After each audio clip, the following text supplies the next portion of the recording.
Assalamualaikum warahmatullahi wabarakatuh. Pada pertemuan hari ini kita akan membahas tentang peluang pasar, ya. Baik, kita lihat untuk materi daripada peluang pasar ini kita coba mengetahui dari konsepnya, kemudian dianalisis tujuannya, kemudian kita identifikasi dan evaluasi peluang pasar tersebut. Untuk konsep peluang pasar ini menurut para ahli, yang pertama Kotler adalah suatu bidang kebutuhan pembeli di mana perusahaan dapat beroperasi secara menguntungkan.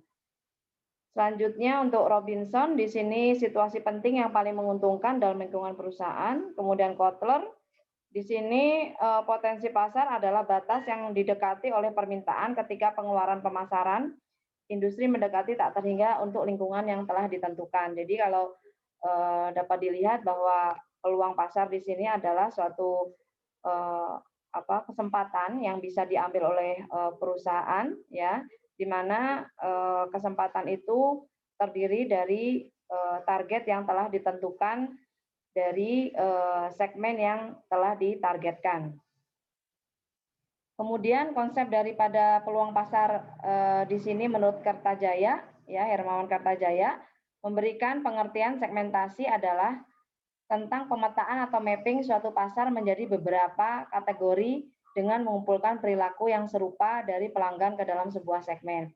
Jadi misalnya kalau untuk pelajar SMA, misalnya sedang membutuhkan yang sedang baru masuk untuk pengenalan sekolah, misalnya membutuhkan alat-alat untuk ospek, dia bisa membidik pasar tersebut, jadi menyediakan peralatan dan perlengkapan untuk ospek, misalnya ospek sekolah misalnya. Nah, itulah yang dimaksud daripada mapping di sini.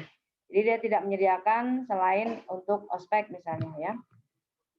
Analisa peluang pasar ini sangat penting karena perusahaan perlu mengetahui berapa besarnya peluang yang tersedia dalam memasarkan produknya dan dapat menetapkan apakah pasar cukup besar untuk mendukung produk lain dan masih memberikan laba ataupun profit. Jadi bagaimana misalnya pasar untuk perlengkapan ospek tersebut, bagaimana dia bisa membidik, dia bisa mendapatkan profit. Paling enggak dia bisa break even point apabila banyak pesaing, ya, atau BEP, titik impas.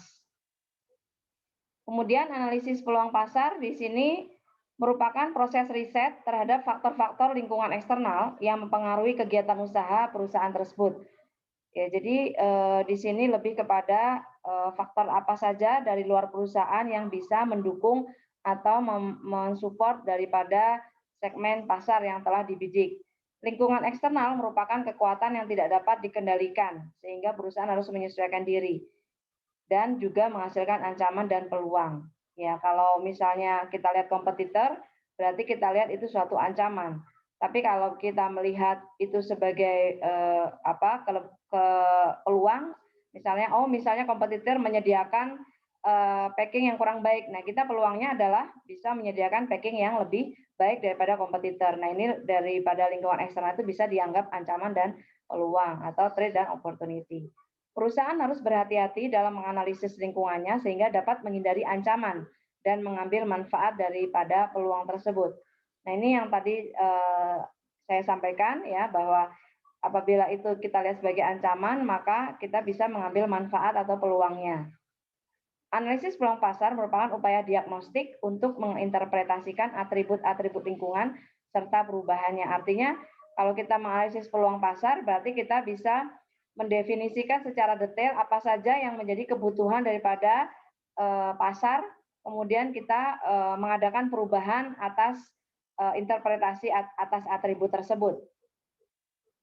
Tujuan kita menganalisis di sini untuk membuat keputusan apakah perusahaan akan terus menjalankan kegiatannya dengan meningkatkan produktivitasnya atau harus keluar dari pasar.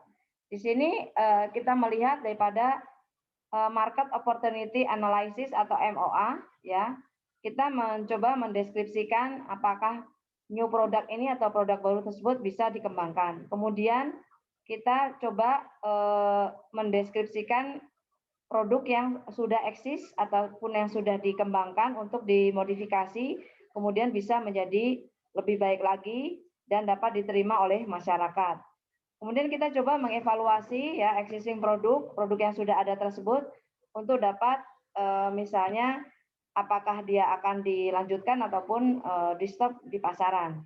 Kemudian kita juga mencoba mendeskripsikan bagaimana struktur daripada kita mengorientasikan kembali ya supaya lebih bisa diterima di masyarakat.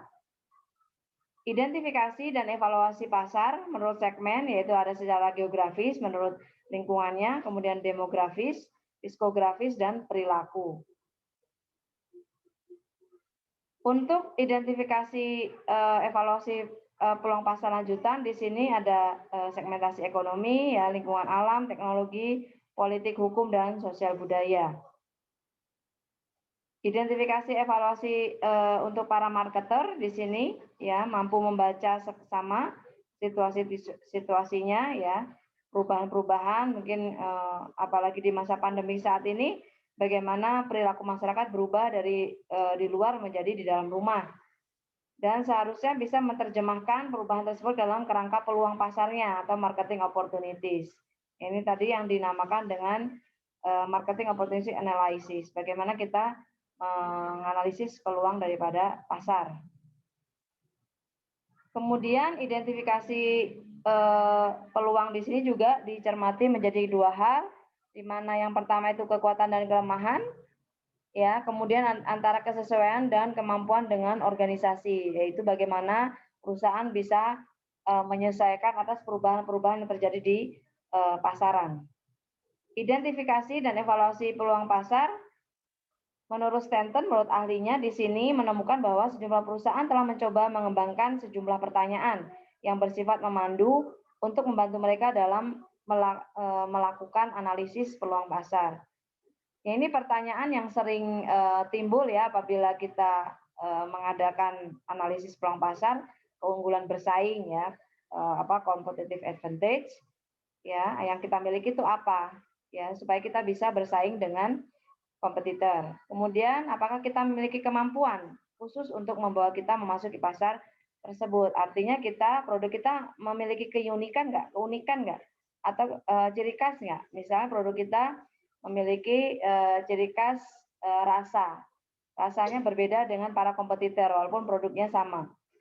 Selanjutnya, apakah kita memiliki kelemahan tertentu yang menghambat kelancarannya? Ini lebih kepada weakness-nya kita, ya. Bagaimana kita mengurangi weakness-nya kita atau kelemahan kita. Kemudian, apakah peluang pasar tersebut cocok dengan harapan perusahaan, ya. Dan apakah peluang tersebut sesuai dengan rencana jangka panjang perusahaan. Nah, ini harus diperhatikan dalam mengevaluasi pasar yang akan kita tuju.